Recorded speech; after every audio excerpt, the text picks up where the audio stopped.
hit the record button. So again, welcome to tonight's Race Day Ready webinar. Let me make sure that I share my screen with you guys. Perfect. All right, just real quick, if you all would type in the chat box that just say yes if you can see my the title page of the webinar tonight.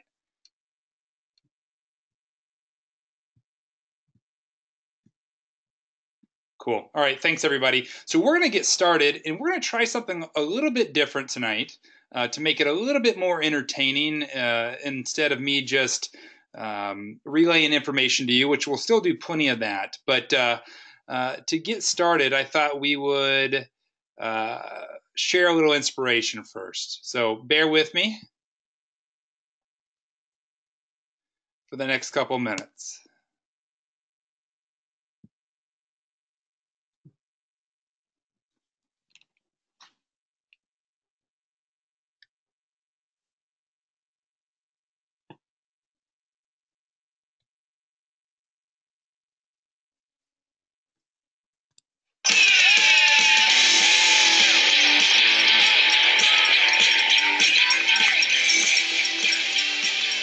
I just ran 26.2 miles and I feel awesome. This city is very beautiful.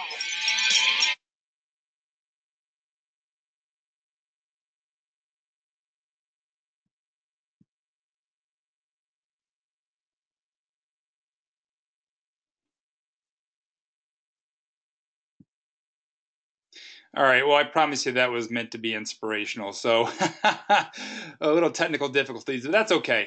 Tonight's is not gonna be perfect, but we're gonna get it done. So that I was hoping to share the 2017 race highlights video with all of you. You can find that video link on the Chicago Marathon website under the Inspiration tab, video gallery. You can see there the race highlight video there. But we'll go ahead and skip.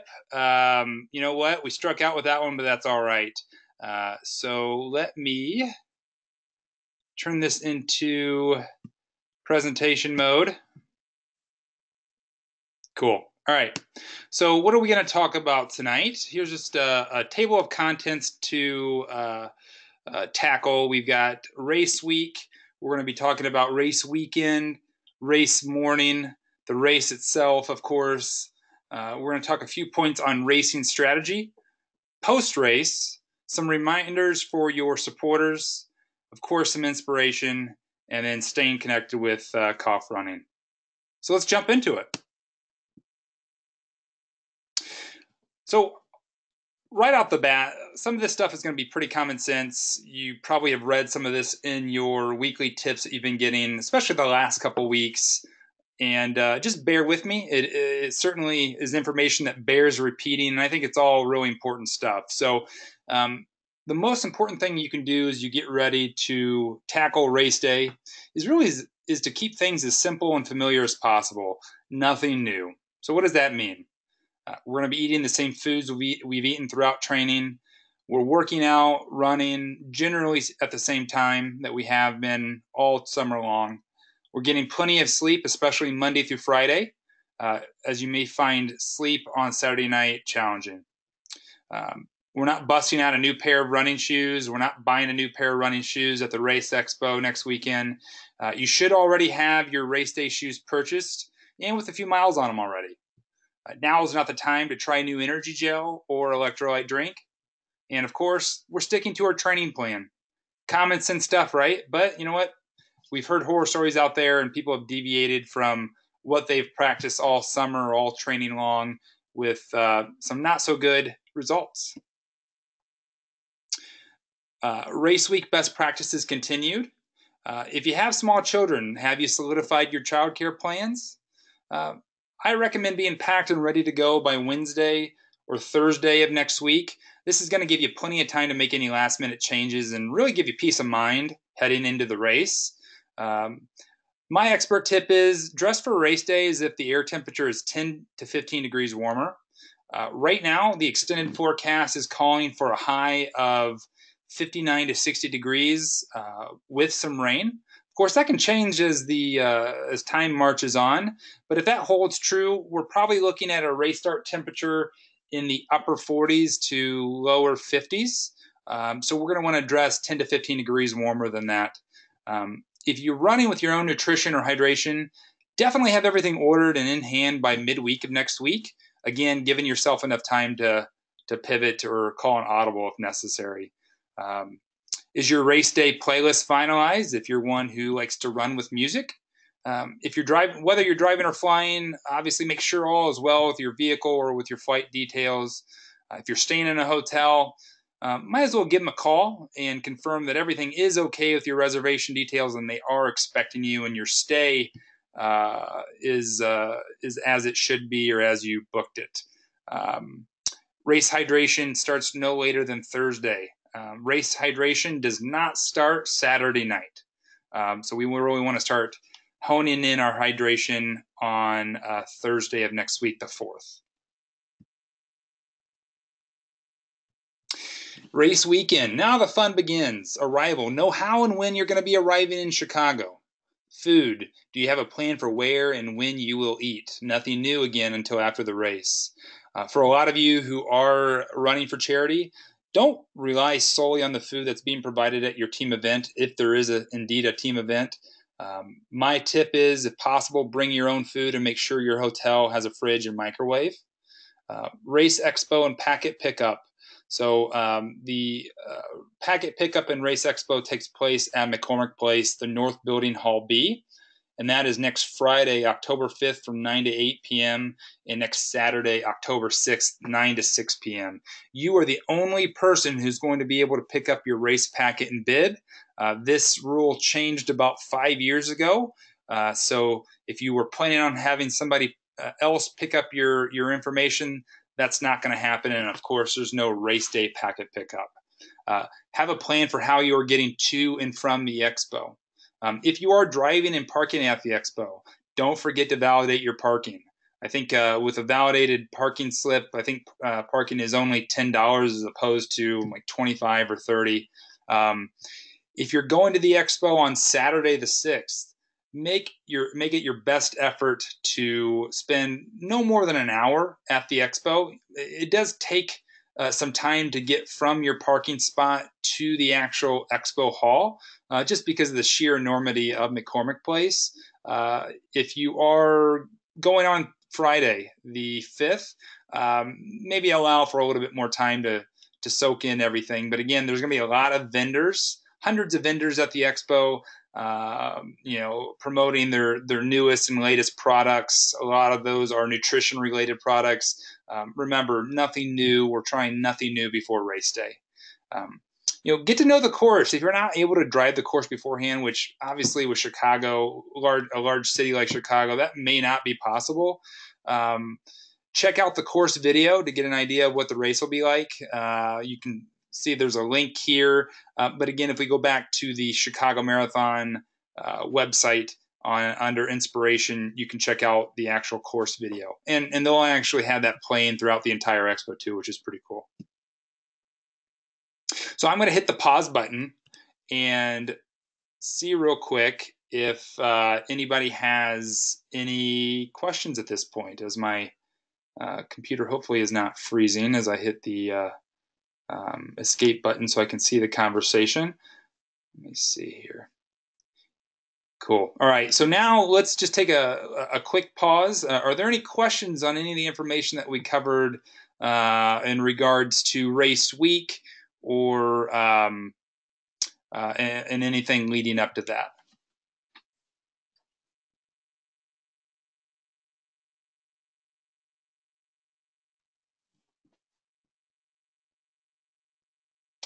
All right, cool. All right, well, we'll keep moving forward here, and we're going to start talking about race morning.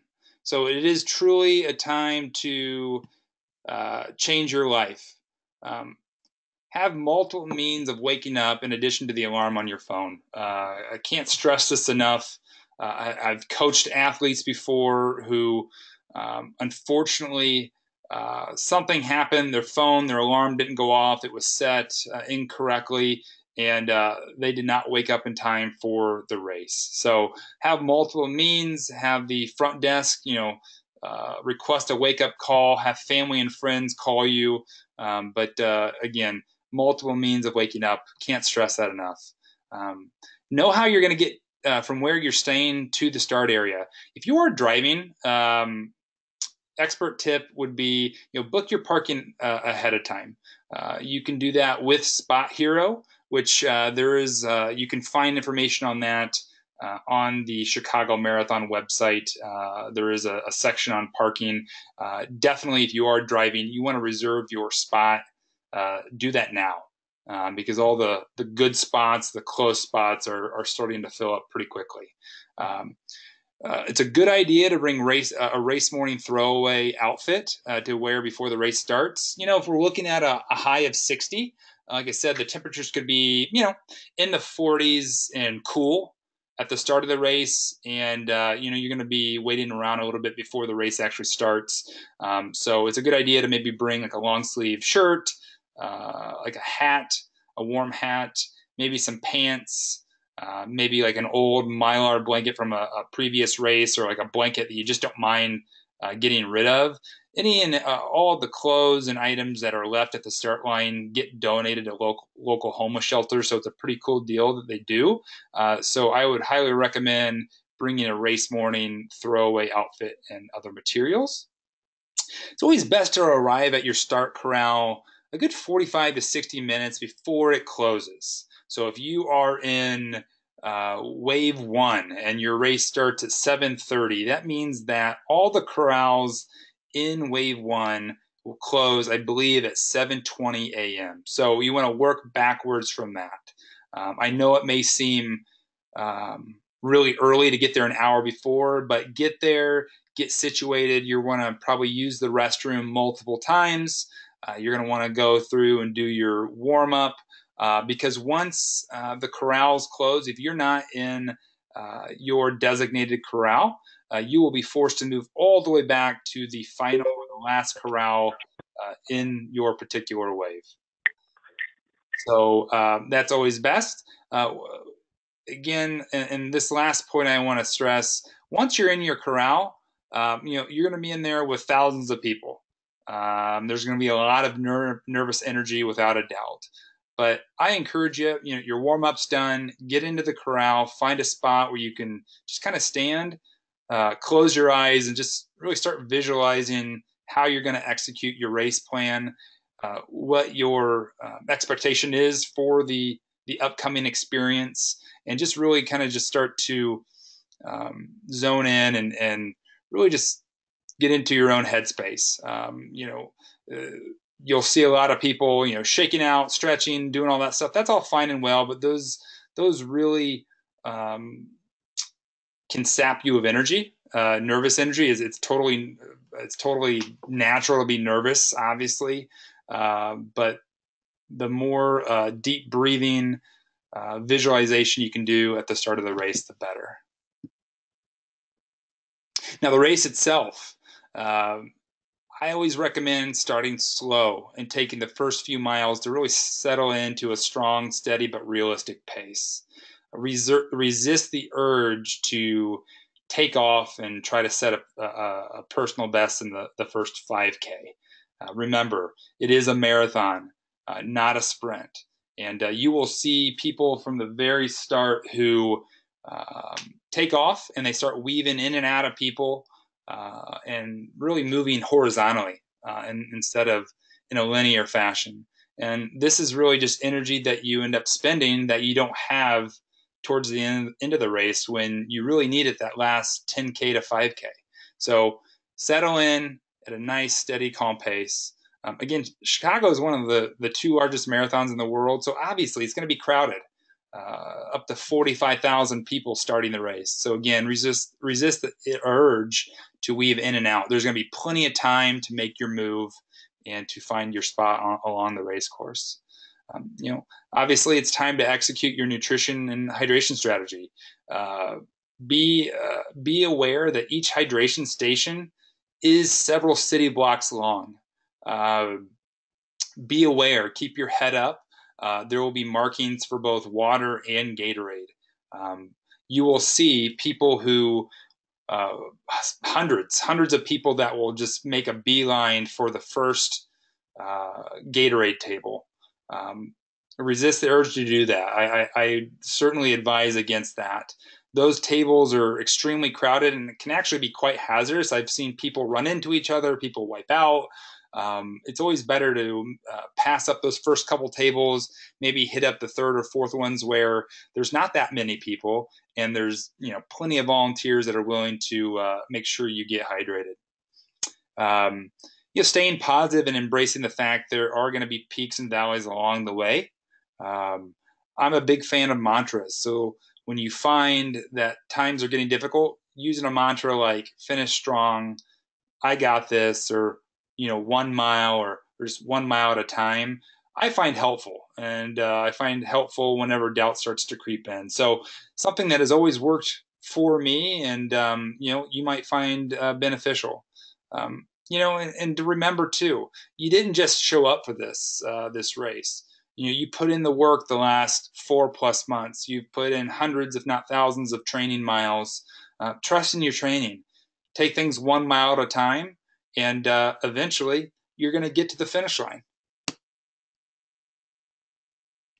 So some race day tips, and we're going to be talking more specifically about racing strategy. I'm going to bypass the first bullet point talking about running the tangents, and I'll save that for last. But these are some of my best practices when racing. The first one, pass with authority.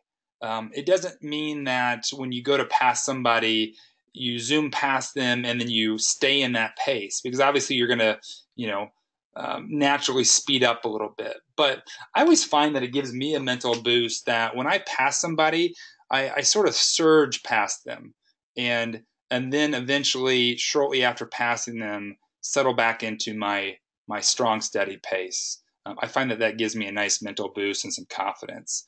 Pass wide. This is really more of a safety tip that I've seen people, again, along the course who, in front of me have wiped out because when they've gone to pass, they've passed too closely and their feet have gotten tangled up. So pass wide. Give yourself plenty of space to pass the person or group of people that you're passing. It's important to keep your head up, especially in the Chicago Marathon, because there's just thousands of people, and you may have people in front of you that are taller than you. It's hard to see ahead in the course, but be aware when there is a turn or a curve in the course. You'll notice that when people turn, they tend to slow down. I would say do the opposite. I like doing the opposite and really taking the corners as an opportunity to surge and to gain a little bit of time. And to gain a little bit on the competition. Maybe you're just out there and you don't have a time goal in mind, and that's great. And that's advisable for anybody who's running their very first marathon. But again, I find that surging on the corners gives me a little bit of a mental boost and confidence when everybody else tends to be slowing down. Surge at the top and bottom of each hill. Now, of course, Chicago is one of the flattest marathons out there. There's not really a true hill in the Chicago Marathon course, except for the last quarter mile of the race, where there's a bit of an incline when you're coming up Roosevelt right before you make the turn to see the finish line. You will notice, I guarantee you, next weekend when you hit that part, when you're at mile 26, it's going to feel like a true mountain, and you're going to see people stop. You may be at a point where physically you have to stop. But again, if there's anything that you take, or if there's a few things that you take from this webinar tonight, remember this. I guarantee you that if you take that opportunity, maybe not even to surge, but just say, hey, keep a nice steady pace here, nice steady pace. Of course, going up a bit of an incline, your pace is going to slow. But if you can just focus on running strong, that's going to give you such a boost. For when you make that turn and you see the finish line, you are going to be able to pick it up and have that confidence and that great feeling as you cross the finish line. And then we're going to jump back up to the initial point about running the tangents. Now, every course that is measured, and it's an official 26.2 miles, just like the Chicago Marathon, is measured based on the tangents. So what you want to avoid is like the picture on the left, where you just kind of go along with the curve of the course. What you want to really do, and really, I'm kind of surprised by the number of runners that don't run the tangents, which happens to be the shortest distance through the race route, and that's how the race is measured. That's how they get the 26.2 miles. In any race, running the tangents can shave several seconds from your time. Really, the key is to look up and be aware again of what's coming up ahead. On curbing roads, don't snake your way along like on the left. Instead, what you want to do is run a straight line from inside corner to inside corner using the entire running route to run the shortest distance possible. Here, a little awareness of the course as you race it can be very beneficial to your final time.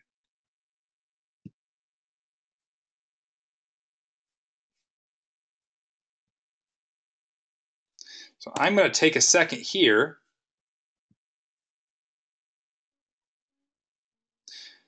to answer any questions.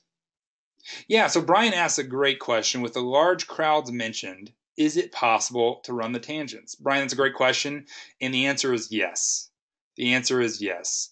Of course, in the early stages of the race, before it really kind of starts to thin out, and I find that it's really like the first 10K of the race of the marathon before things start to thin out. You can still run the tangents.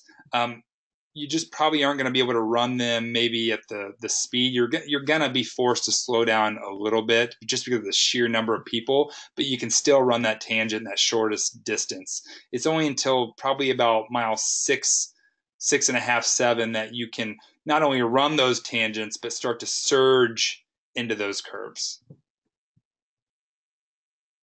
You got it, Brian. Any other questions before we start talking about post-race?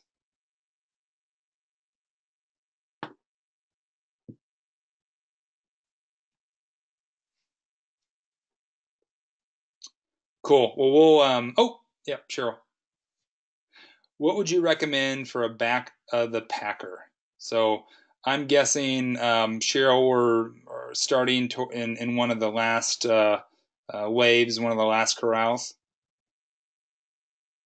You got it. Yeah, I mean, I think that and Cheryl, is there a time goal in mind, or is there just the goal of finishing?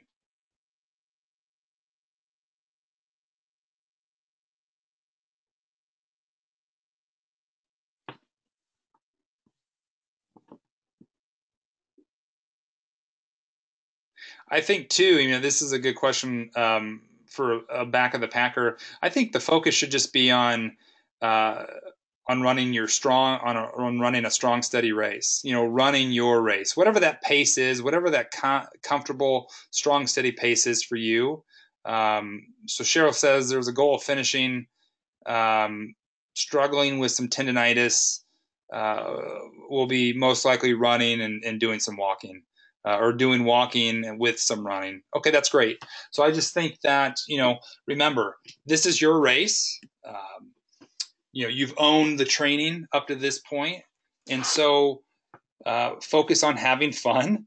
You may be out there longer than what you initially thought just because of the injury. So, if you are starting in the back of the pack, I can guarantee you this: you're certainly not going to win the race, but you're definitely not going to be the last person out there. So just focus on controlling what you can, running strong and steady during the running portions, and then recovering during the walks, and just take it 1 mile at a time. It really sounds super simple, but a race of this magnitude and a race of this distance, that's what you have to do. You will, the training is the hard part, right? Because a lot of the times we're out there, we're doing the miles by ourselves. But there are 2 million people along the Chicago Marathon route that will be cheering you on. So you'll take energy from them. Will there still be people around me, around to tell me where to go, not from the Chicago area? Now, do you mean, Cheryl, like during the race?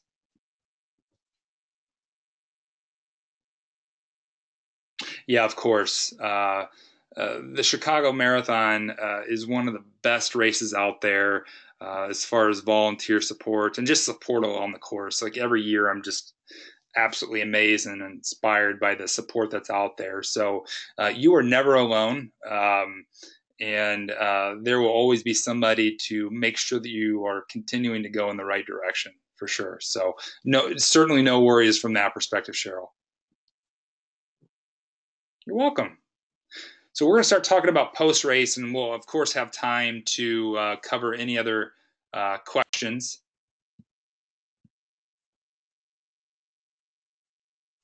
So upon crossing the finish line, something that I like to do is have a volunteer place your finisher's medal around your neck instead of simply just handing it to you and you taking it.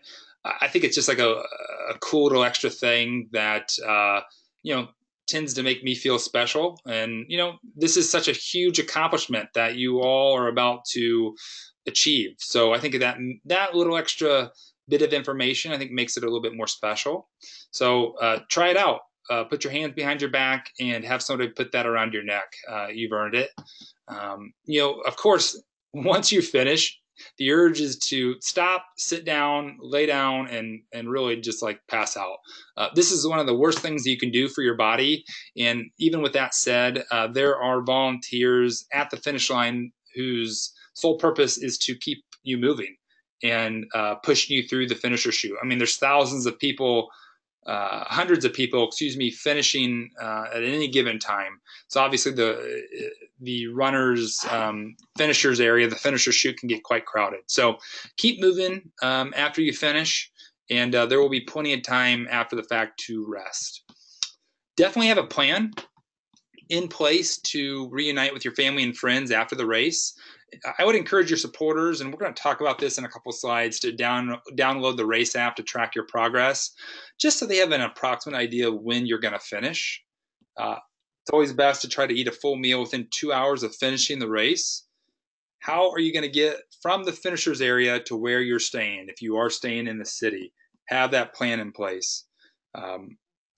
I would strongly encourage a 15 to 20-minute ice bath early in the evening.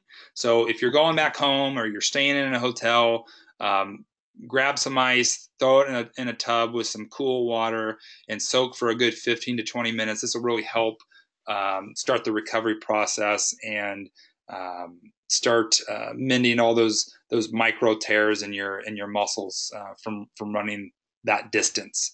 Again, keep moving. Some light stretching that night is certainly advisable.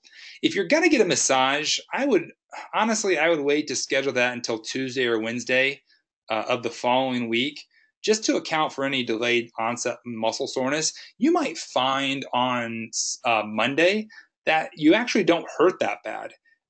But delayed onset muscle soreness is a real thing, and you might get the most bang for your buck waiting an extra day or two.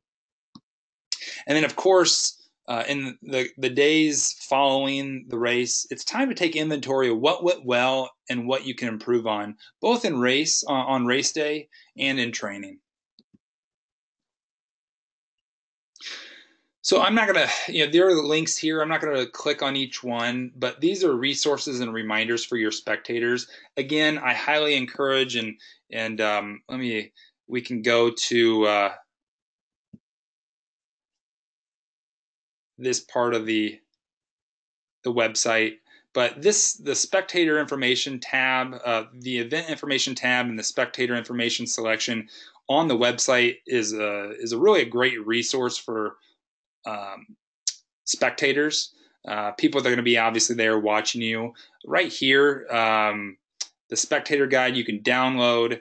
Highly encourage that your supporters download the Chicago Marathon app. They have it for both iPhone and Android, and just really some great information. There's spectator viewing areas, and just really some great information on there. There's information on spectator parking, which tends to be kind of the same as participant parking. So that's something to certainly be mindful of.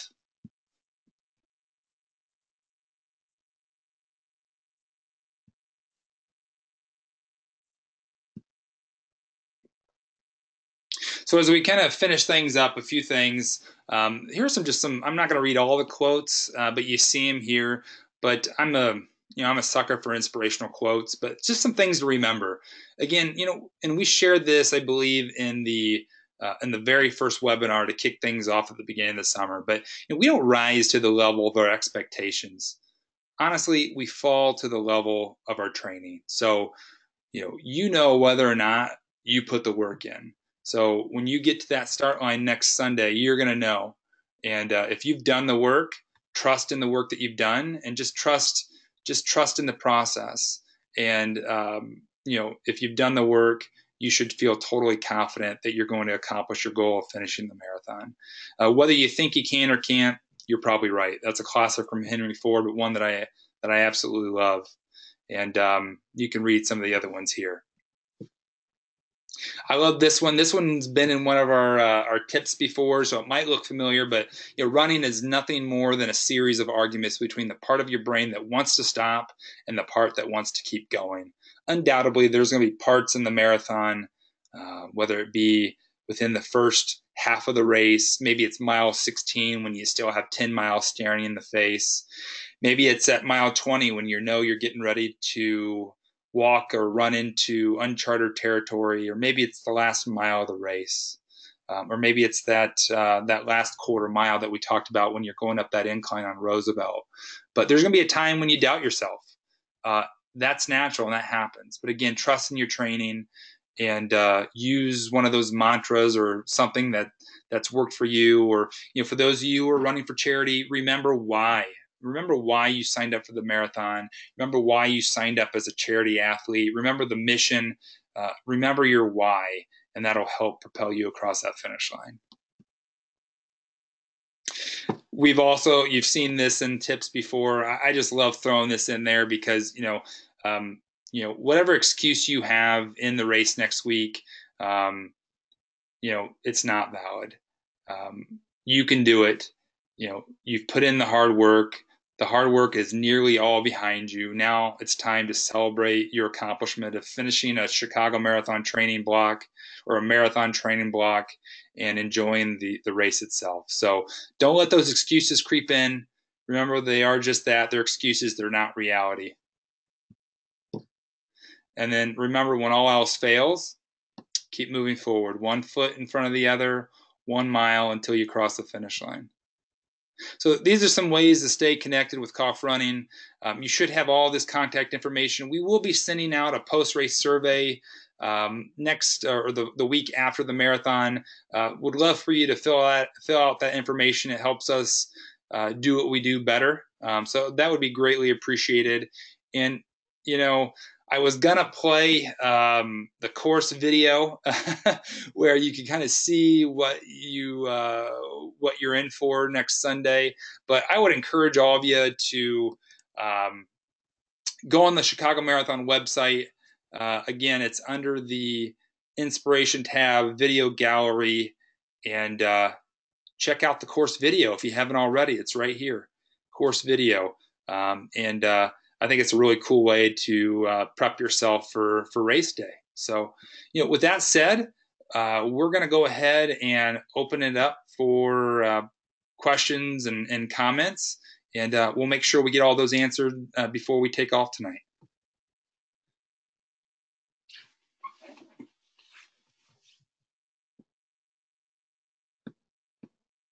So Brian asks, and it's a good question, he wants to hear more about hydration. I hear that we should be pushing water 3 to 5 days prior to the race. Do you agree with this? I think that common sense when it comes to hydration next week, Brian, should rule the day. As I mentioned earlier, I think starting Thursday, possibly Wednesday, to just pay extra attention to your hydration is key. Remember, we should be consuming, upwards of 100 ounces a day anyways, as athletes and as athletes training for the marathon. What I would say is continue to do what you're doing from a hydration standpoint, but pay attention to your electrolytes, especially starting on Thursday. And that can be something as simple as if you're not eating, but you're drinking Adding some electrolytes in a form of, a pinch of salt, whether it be iodized salt or sea salt, or maybe some Noon hydration, or there's other forms like Smart Water has electrolytes. There's a lot of electrolyte laced waters out there, but starting to build up your electrolyte stores starting on Thursday. Now, of course, when you're eating at your meals, your snacks, you don't necessarily need to do that because there's plenty of sodium and such in your foods. But you can overdo it too, Brian, to where you're drinking way too much water, way too many fluids, and you get to the race, and that causes all kinds of issues too. So I think that starting on Thursday is completely fine, and just adding some electrolytes to your fluids is probably a good idea. I think that race morning, what you want to do is I would recommend really kind of stopping all fluid intake at about 60 to 70 minutes before the race. Anything inside that window is really not going to be beneficial anyways, and it's probably going to just make you have to pee. The tendency is, we get to the start corral, we use the restroom.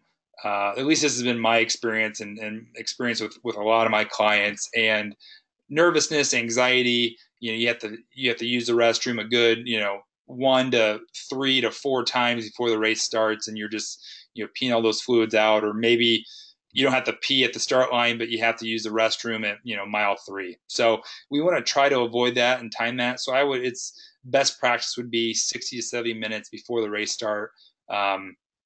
You can bring a water bottle with you to where you sip. You can sip a little bit of water, but like where you're actually drinking your fluids, I would stop 60 to 70 minutes before the race starts. Hope that helps.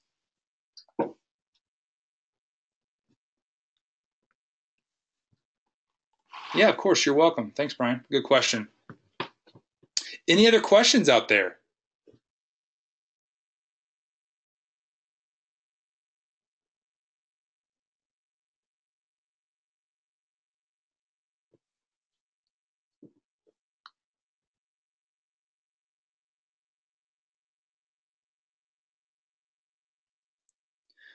So we'll allow for a couple minutes for people to ask questions, but don't forget I'm here for you.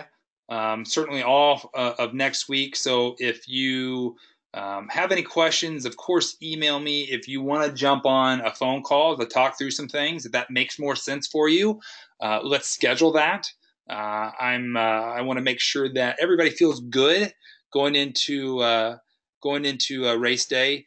And for those of you who are charity athletes, I am going to be making my way to a handful of team events next weekend. So if you're attending a charity team event next weekend, there's a chance you might see me and we might get to meet, which I always look forward to. But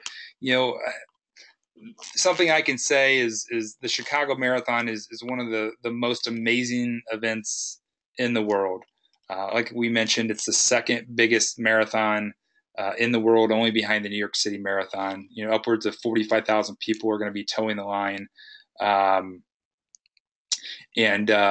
you are running in the footsteps of some of the best athletes in the world. And which is something cool to think about. Because you think about in any other sport, us amateur athletes, we can't jump on a basketball court with LeBron James or jump on a football field with, Tom Brady or whomever. But in situations like this, in these big city world marathon major events, we get to run in the footsteps of some of the greatest athletes in the world. So that's a really cool thing. So you've earned this moment. It didn't come easily. I'm sure at some points it's been a grind, and I'm sure there's been some ups and downs, both mentally and physically. Don't forget to thank all those who supported you throughout your training journey, because nobody goes through this alone.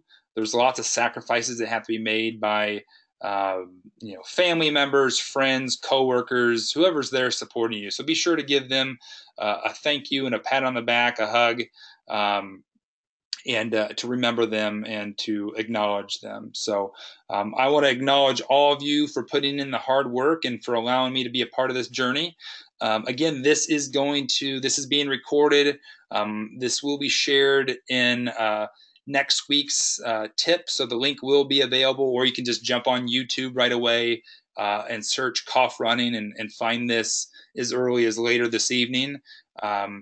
And right before we end, Brian wants to know, is there going to be a Kopf Running meetup at the expo or otherwise? Brian, at the moment, there's not. If that changes, I will let everybody know. But I certainly would love to hear from all of you. Again, there's going to be a survey after the fact, but if you think about it, shoot me a quick note, Monday, Tuesday, Wednesday of the following week, just to let me know how it went. I'm really interested to hear. I'm certainly want everybody to have a successful race day experience. And again, I can't thank you enough for allowing me to be a part of this journey with you. So if there's no other questions, or certainly if there are questions after we get off, shoot me a note and we'll talk offline. But I hope everybody has a great night. I hope everybody has a great week of training next week. And I hope everybody has a great Bank of America Chicago Marathon race day experience. So with that, I'll say farewell. Have a great evening, everybody. And we'll see you out there on October 7th.